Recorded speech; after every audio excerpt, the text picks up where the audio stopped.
CBS Radio Mystery Theater presents...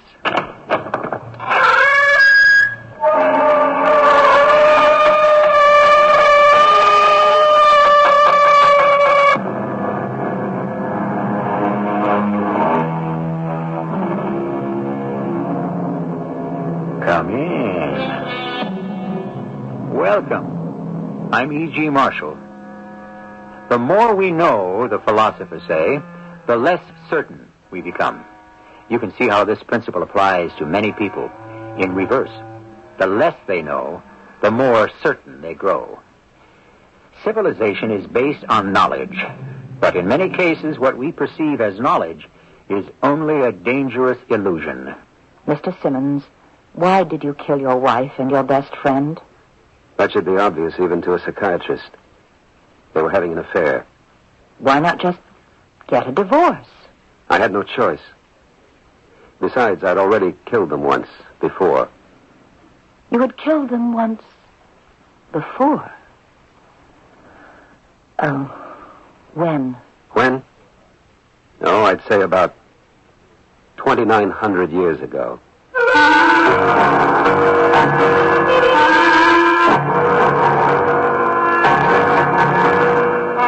Our mystery drama, The Thracian Lovers, was written especially for the Mystery Theater by Sam Dan and stars Marion Seldes and Michael Tolan. I'll be back shortly with Act One.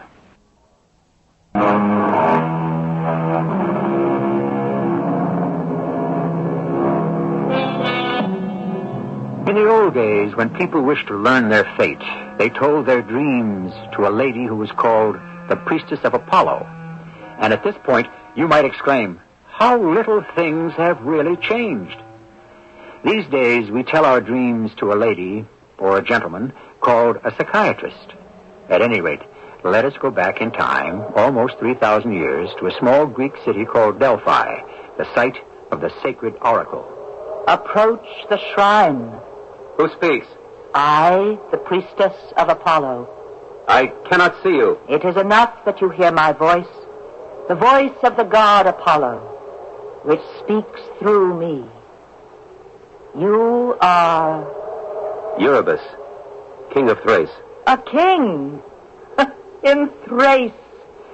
Say more truly, chief of a ragged band of miserable cattle thieves. I am troubled, priestess. It is man's fate to be troubled. It is man's hope to find solace from the gods. And what troubles you, bandit chief and self-styled king of the Thracians? The legend. Which legend? It is said that someday the wife of a Thracian king shall be false to him with his best friend. The morality of Thrace being what it is, it may well be true. And further, the child that will be born of this adulterous union will bring fire and destruction to the entire world. Yes? That, priestess, is the legend. And what is there that the god can tell you? I have a wife, Andromache. I have a friend, Leonidas. I suspect. You have proof. I've had them watched closely. And?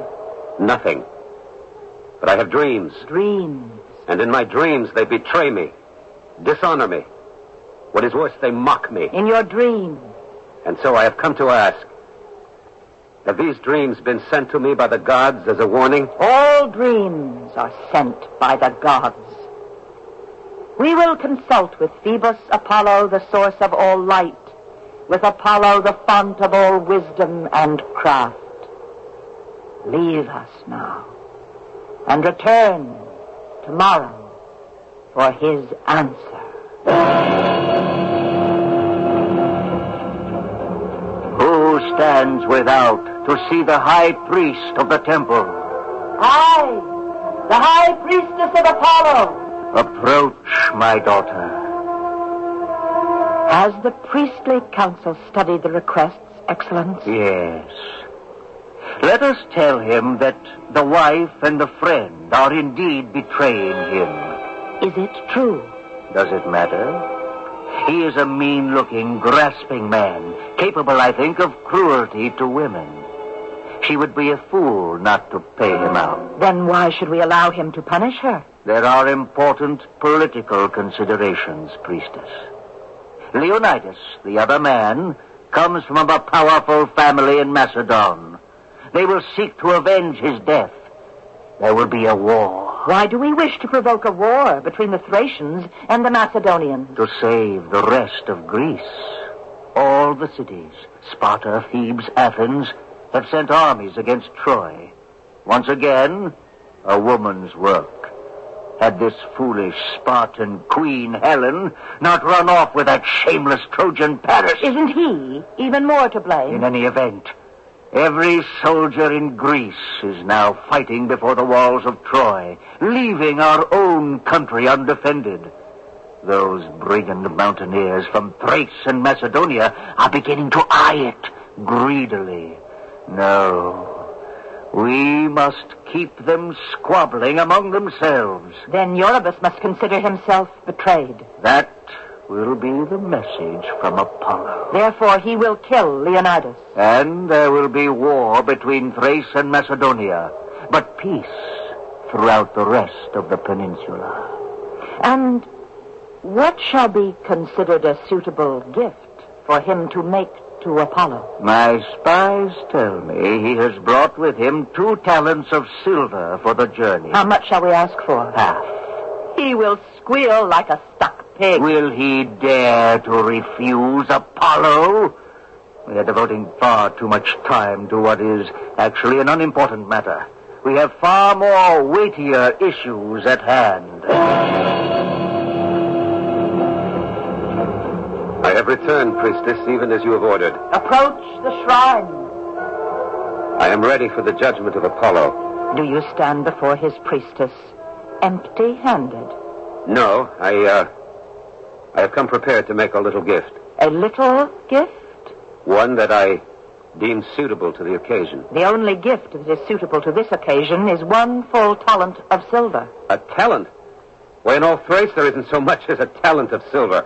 I swear it. Do you swear falsely in the temple of Apollo? But a talent, it's half the weight of a man. A small man. Your men will place it at the altar. But this is the price for the judgment of Apollo. Do you dare to deny him his reward? Do you? No. Then the matter is settled. Yes. The price will reduce me to poverty, but the matter is settled. Now may I hear the judgment of Apollo. Slowly, King, slowly. The god is paid, but what of his priestess? His priestess? Who lives in poverty, who depends on the kindness of the devout people like yourself. But I have already been stripped of... That pretty little clasp that adorns your tunic. But this was a gift from... Such a tiny little thing, and yet so finely wrought. Perhaps the Thracians are the greatest stealers of gold, but who can deny they are also the most skillful of craftsmen? But, priestess, this... Yes, 2 lovers entwined in an embrace. How artfully made. I shall accept your gift. But The Thracian lovers. What a perfect little thing. Really, priestess... Yes? Nothing. Place the clasp on the shrine. And now, kneel. Raise your arms. Close your eyes. The light of Apollo is about to enter this temple. His voice is now in my mouth. His voice speaks through my own. Hear then the judgment of Apollo, Eurybus, son of Diomedes, king of Thrace.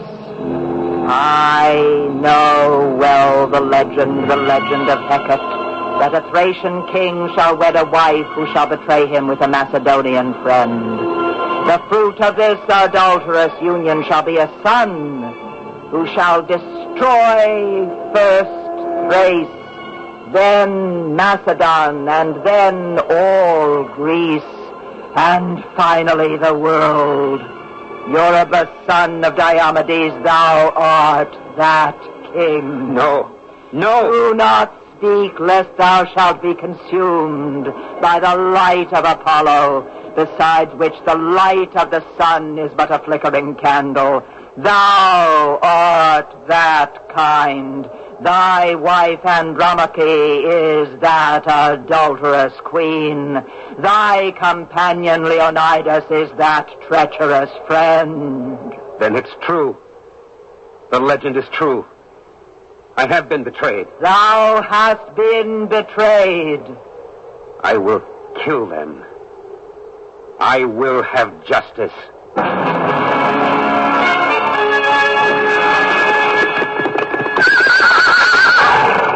Dismount. Now, quietly. Follow me. Up these steps. Through this hall. Now, wait. So they entertain themselves with music and dancing girls. Softly, let us join the festivities. Good evening. Good evening, my lady Andromache. Good evening, my lord. And good evening to you, friend Leonidas.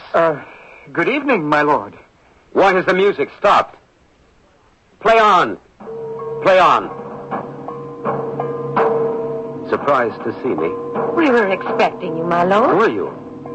Is this why you've hidden yourselves away in this remote village? We have not hidden ourselves. Of course not. You plan to practice your adultery in plain sight, now do you not? Adultery? Eurybus, we've been friends since boyhood. False friends. I swear to you, we are innocent. Musicians, play louder.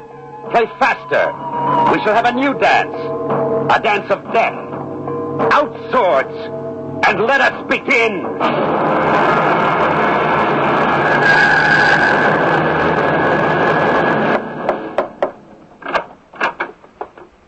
Good morning, Mr. Simmons. May I come in? Do you mind if I sit down? Thank you. You didn't come to see me this morning, so I decided to come to see you. Is your room comfortable? Does seem bright and airy. I understand you didn't have your breakfast this morning. Shall we send you some coffee? Well, as usual, we're not getting anywhere. I'm here to help.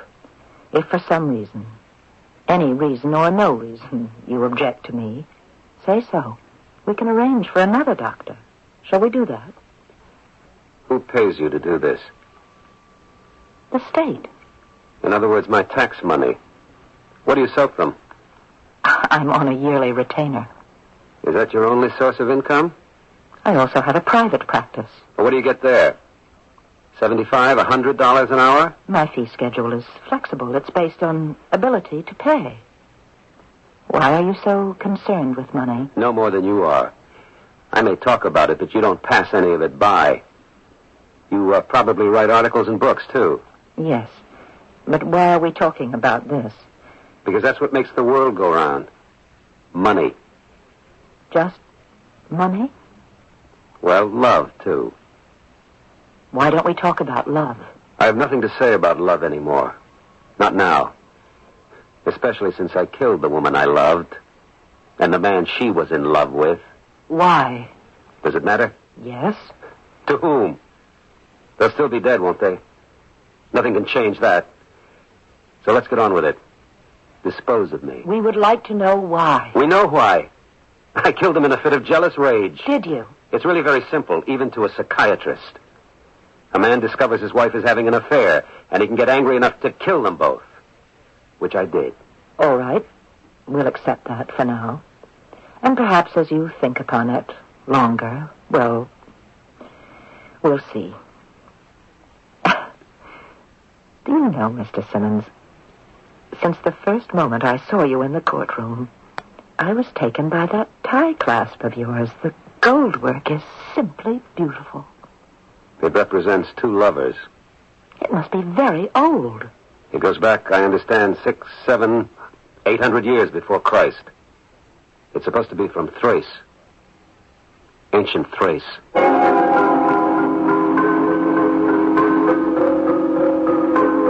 Well, here's that clasp again. And it has struck the fancy of two women. One was the priestess of Apollo, the other is a modern psychiatrist. These ladies are separated by almost 3,000 years in time, and yet they can be closer in more ways than most of us might think.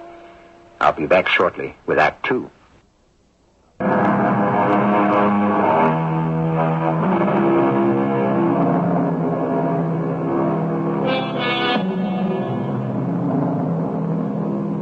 History, as most historians will tell you, is a series of variations on a few very basic themes. Or as most of us would say, history repeats itself, which is true.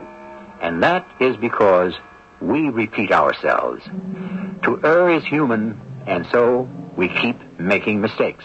And since human beings are basically the same, regardless of where or when they lived, the mistakes are also apt to be the same. The people who lived in Thrace, or northern Greece, many years ago were expert goldsmiths, I understand. I know. Thrace. My father's family came from there originally. This was many generations ago. Well, perhaps we have something in common. I have a Greek grandmother. Do you speak Greek? No. I did with her when she was alive, but she died when I was a child. Do you? No. A pity. Perhaps too much of us has been dissolved in the melting pot. But I remember my grandmother. A tall, dark-haired woman with commanding eyes. I could see her as an ancient priestess.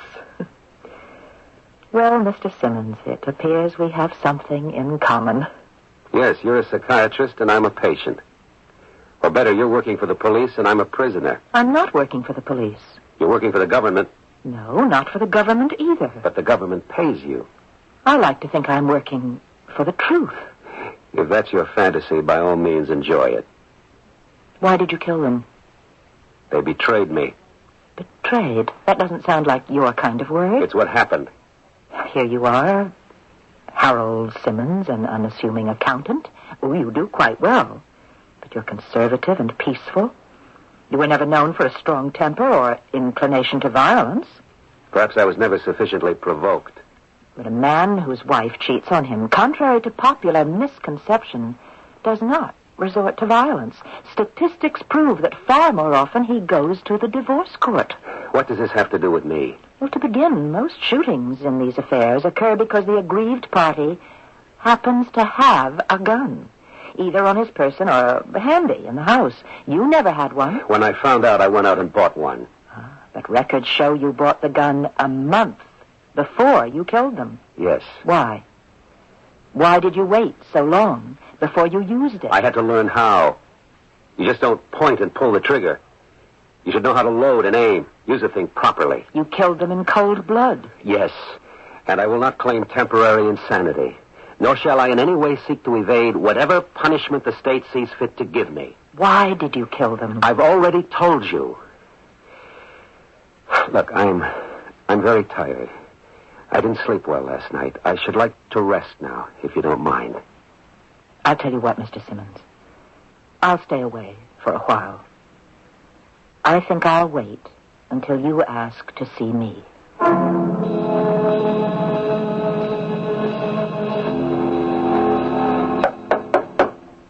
Come in. Oh, Mr. Simmons. Won't you sit down?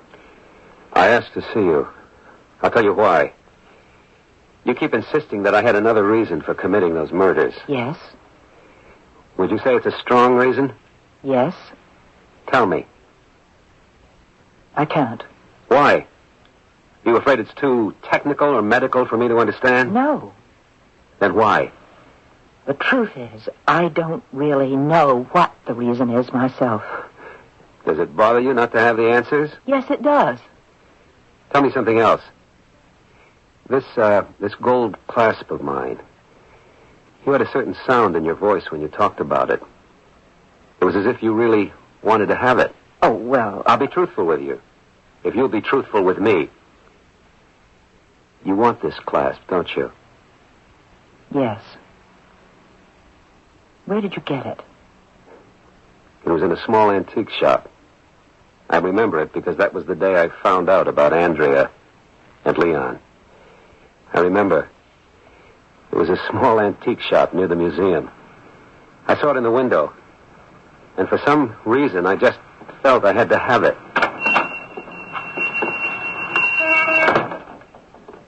Yes, sir. You have an old gold pin in the window. It is gold, isn't it? Pure gold. The workmanship is Thracian. Is it? Could very well be close to 3,000 years old. Here, let me show you. Take a close look at it. You can see how cleanly these two figures are carved. Notice how the hair swirls in a... Never mind all that. How much do you want for it? $4,500. I'll take it. You'll what? You just made a sale. And you bought it? Yes. You say it was the day you found out about your wife and your friend. I arrived home. He was there. It was Saturday. And he always had dinner with us Saturday nights. I showed Andrea the clasp. Isn't this the most beautiful thing you've ever seen, Andy? Well, it's all right. How much did you pay for it? $4,500. Dollars? Well, of course. For this? Yes. Are you mad? Well, I happen to think it's worth it. $4,500? How dare you spend that kind of money without consulting me? I didn't think of that. Well, what were you thinking? I don't know. Something just came over me. I felt I had to have it. Thinking about it now, of course, I should have discussed it with you first. Oh, the stupid selfish. Look, I'll bring it back. I don't care what you do. Where are you going? Good night. Now, what did you want to do a stupid thing like that for, Harold? Leon, she didn't have to blow up about it. It happens to be a fair sum of money. I make a lot of money. And it isn't as if this thing were some piece of costume jewelry. It has investment value. Well, you got her all angry and excited. She got me all angry and excited. But it's all your fault. What do you mean, my fault? Whose side are you on, anyhow? To ask a question like that is to start to worry about the answer. Why? Originally, he was my friend. But after I got married, he seemed to have more in common with Andrea. They always had plenty to talk about.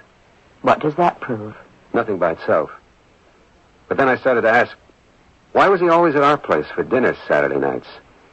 Shouldn't a single guy be out on dates? Wasn't he interested in having a woman of his own? Maybe he did have a woman of his own. My woman. Was there ever any proof?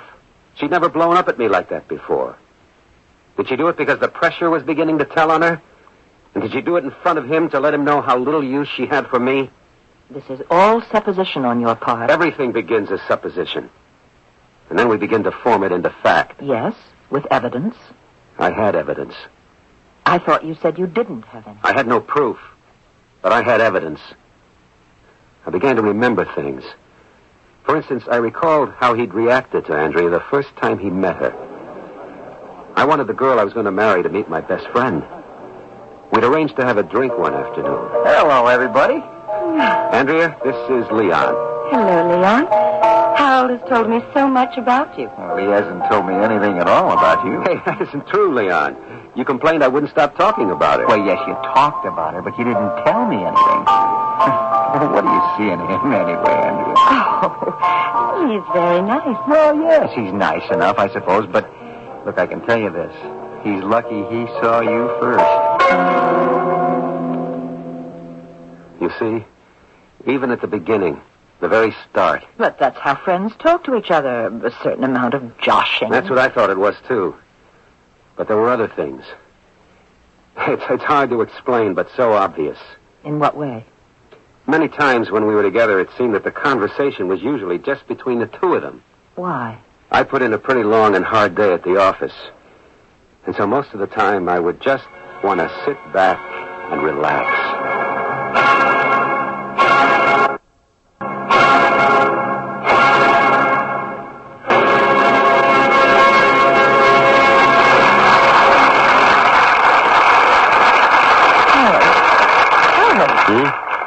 Wake up.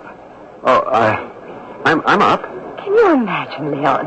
A most brilliant performance, and this one slept soundly through it all. I was wide awake. That isn't true. You even snored.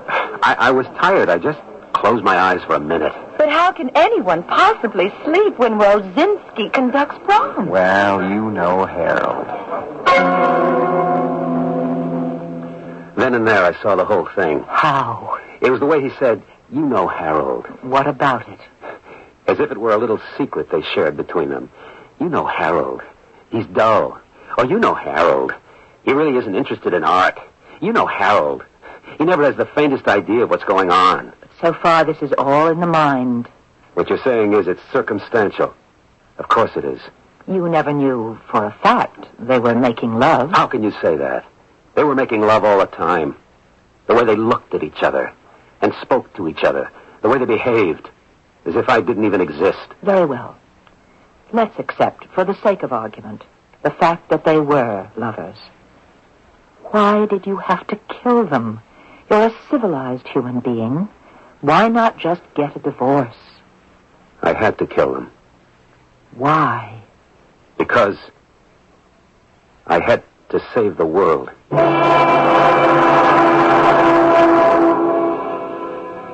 How? By killing his wife and her lover? Assuming that they were lovers, how would that save the world? And which world is he talking about?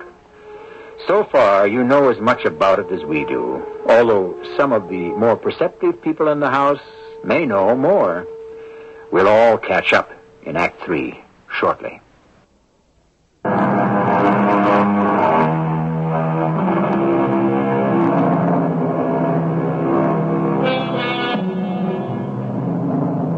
It's a very old joke.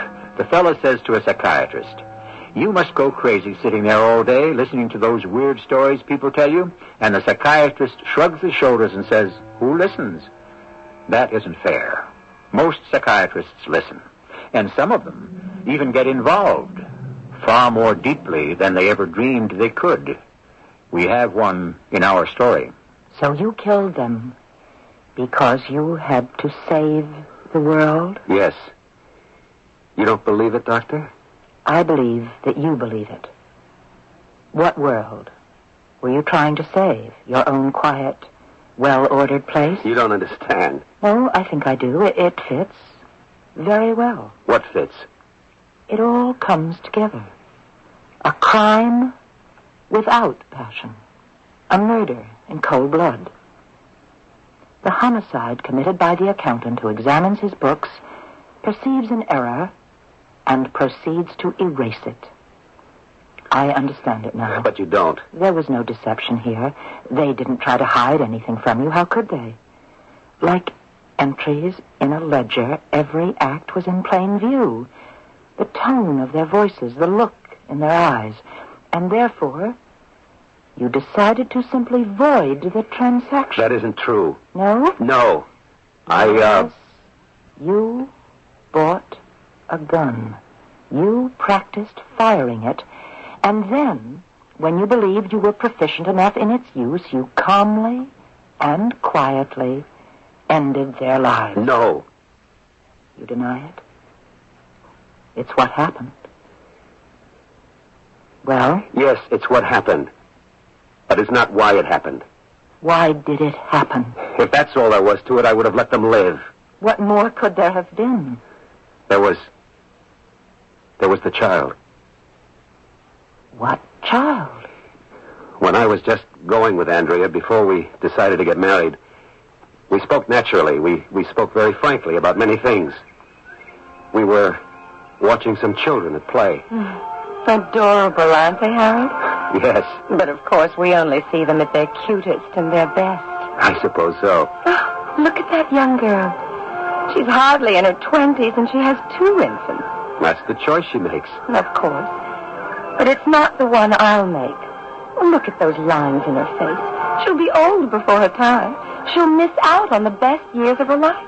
Maybe she doesn't think so. But I think so. I don't want children. Is that all right with you, Harold? Of course it's all right with me. There's so many things in this world I want to feel free to do. Darling, I understand perfectly. How do you feel? Well, parenthood isn't for everybody. Do we agree it isn't for us? Certainly. Well, darling, then it's settled. So, at the outset, then, you decided not to have children. Yes. Was that how you truly felt, or did you agree just to please her? No, I was happy about it. I was never good with children. Some people just aren't, you know. They're awkward, clumsy, don't know what to say or do. Then what about this child that you mentioned? We were sitting around the house one Sunday afternoon. We were watching television. It was one of those very serious and earnest programs about children who were not getting the best out of life. You know the type. Oh, yes. You probably appeared on some. Anyhow, afterward we were having coffee, Leon, Andrea, and I. And she said... Funny, isn't it? So many people who shouldn't have children, can't raise children, have no feeling for children, have a whole house full while... Yes, while... Well, isn't it obvious, Leon? While there are those who can give a child every advantage, who are educated enough to raise them properly, so many of those people never have any. Well, you're one of those people, aren't you, Andrea? Yes. Why didn't you have a child? Why? Harold wouldn't hear of it. What's this? We have a big house. We have a good income. Harold can throw away thousands on pieces of gold jewelry. We could well afford a Hey, child. now, just a minute, Andrea. The reason we don't have children is because you don't want any. I don't want any. Well, that's what you told me. What did I tell you?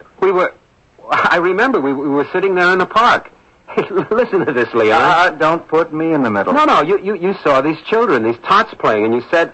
I remember exactly what you said. We only see them at their cutest and best. Look at that mother. She's just a girl, but see the lines in her face. She'll be old before her time, miss out on her best years. I don't want children, Harold. That's what you said. That's what I said? Yes, it's almost word for word. As I recall, you're the one who didn't want children. I remember you said parenthood isn't for everybody. Yeah, but only because... Hey, you mean you want children? I've always wanted children. Hey, friends, this is turning into an argument. That's true.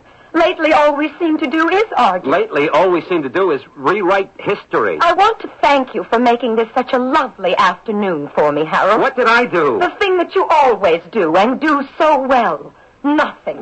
Where are you going? I have a headache. I didn't say anything, did I, Leon? Well, sometimes it's the way you don't say it. She's the one who didn't want to have kids. Okay. Now what am I going to do? Well, if I were you, old friend, I would keep out of her way for a while. Maybe it would help if I went in and spoke with her. Don't you see, Doctor? She didn't want to have a child with me. All those objections she had to children were only because I was her husband. But with Leon, suddenly she seemed transfigured by the idea of motherhood. But is it possible that somehow you are rewriting history? Now listen. We were sitting in the park. Be honest with yourself. Was that the conversation that actually took place? Yes. All right. These things happen. People change. They can shift even what they consider to be their most deeply held convictions. I'm right. I know I'm right. Yes, but that doesn't change the basic facts. What basic facts? Two people fall in love. One falls out. Why? Who knows why? Who knows why people fall in love in the first place? Obviously, your wife fell in love with your best friend. Why didn't you let them get married and have children if they wanted to? I couldn't. And now we arrive at the why. Tell me why. I can't. There's a reason, isn't there? Yes. Can you try to explain it? It's easy enough to explain. The problem is it's impossible to believe. Try me. I don't even believe it myself. And yet it was the reason I killed them. And that reason is? To save the world. No, not my little world, not my little universe, but the world. The world. This planet. How would their murder save the world? Listen to me. Finally, we had a confrontation. We were driving home from the football game. It was a very casual conversation. You know, Harold, in our day, state never used to beat tech. Now we do it all the time. Please, Leon, don't talk to Harold while he's driving. How'd you like the game? I thought it was a bore. But I could never get interested in football. Well, then why do you come to the games? To keep you happy. Which one of us do you want to keep happy, Andrea? Well, what does that mean? It means do you want a divorce? Hey, look, kid. Now, shut up, Leon. Well, Andrea? Don't you know what to say? Is it because you aren't really sure of him yet? Hold on, Harold. Look, you wanted her from the first minute you saw her, Leon. Well? Anybody have anything to say now? I don't know how far it's gone between you. But you can serve me, Andrea, or I can serve you. The papers. And that can be the end of it. Or the beginning of it, depending on who's looking at it. Does anyone have anything to say? Why wasn't that the end of it? Because that night I was asleep. And either I awoke or I was having a dream. I don't know where I was. It was some sort of enclosed stone space. And a voice said, "Approach the shrine." I didn't know what shrine she meant. And she said, "The legend is true. Your wife and your best friend will betray you. And the fruit of their union shall be a child who will destroy the world. Save the world. The voice of God speaks through me. Kill them. Save the world." All this was part of the dream? Yes. It was disjointed and confused. It's not as clear as I make it sound, but that was the message of the dream. And that is why you killed them? That's why I bought a gun. Learned how to use it. Then went to his apartment where they were staying. Who's at the door, Leon? Oh, Harold. What are you doing here, Harold? I'm sorry, Leon. Andrea? Leon, he has a gun. Harold, look, we parted friends. We had decided to be civilized. I'm doing this for civilization. I'm sorry. Oh, no. It's really nobody's fault.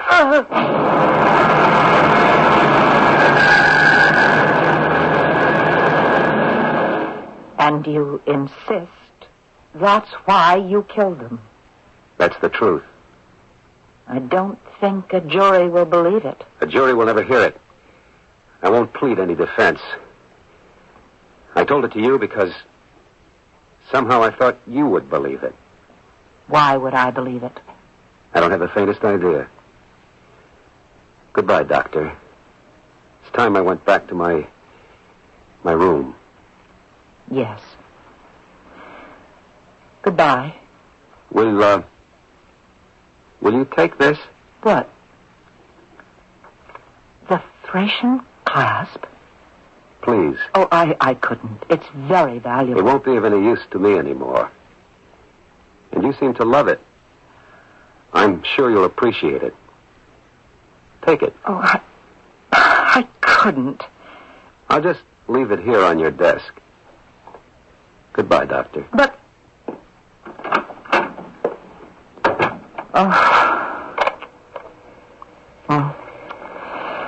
Further, in the report on Harold Simmons, this morning, the subject revealed to me a most fanciful story to account for the murders. It seems that he found himself in a dream in an ancient temple where the legend existed. Oh. What am I saying? How can I write that? I'd better take some time to think. Just think.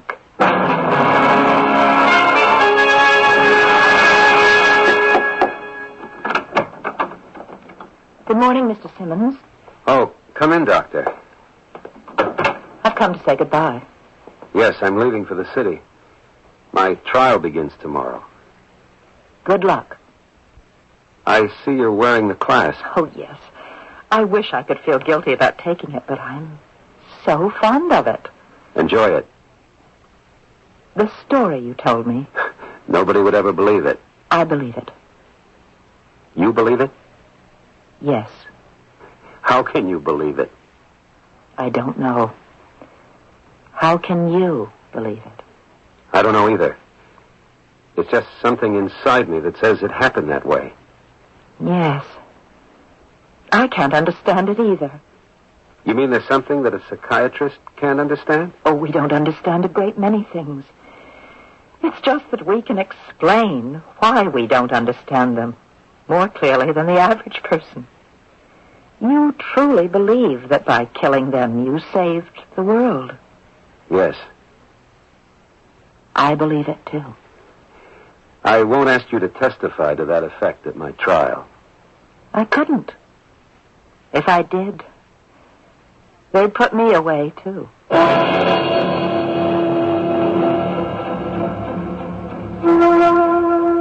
I should certainly think they would.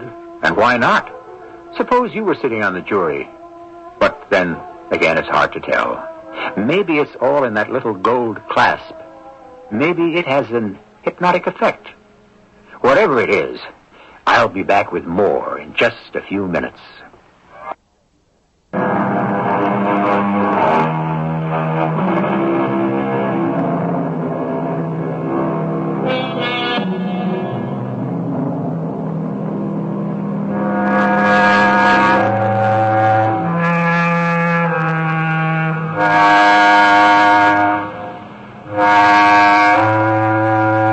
The problem is, we try to ride two horses at the same time.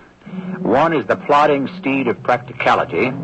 The other is the fiery stallion of our imagination. So we are constantly torn between reality and illusion. There is nothing more real than murder. But why are so few of them solved? Is it because certain acts are repeated unconsciously through the centuries for reasons and motivations that have long been forgotten? Remember, every time a brother murders a brother, it is Cain killing Abel all over again. Our cast included Marion Seldes, Michael Tolan, Bob Caliban, and Jennifer Harmon. The entire production was under the direction of Hyman Brown. And now, a preview of our next tale. Oh, forgive me, Your Majesty. It was clumsy of me. What time is it now? 7 o'clock. Is there something I should do at 7 o'clock? I've been instructed to fetch you some food. It isn't necessary. Everything is over for me. When will I be taken away? I don't know, Your Majesty. Even you who are sent to guard me do not know. Why is it such a secret? I'm told there was a plot to try to rescue you, so they've placed thousands of soldiers in the streets to make sure it will not happen. I have not heard of such a plot. Oh, someone is coming in here. Marie Antoinette, are you ready? Ready? Now? We are waiting. The scaffold is prepared. This is E.G. Marshall, inviting you to return to our Mystery Theater for another adventure in the macabre. Until next time, pleasant dreams.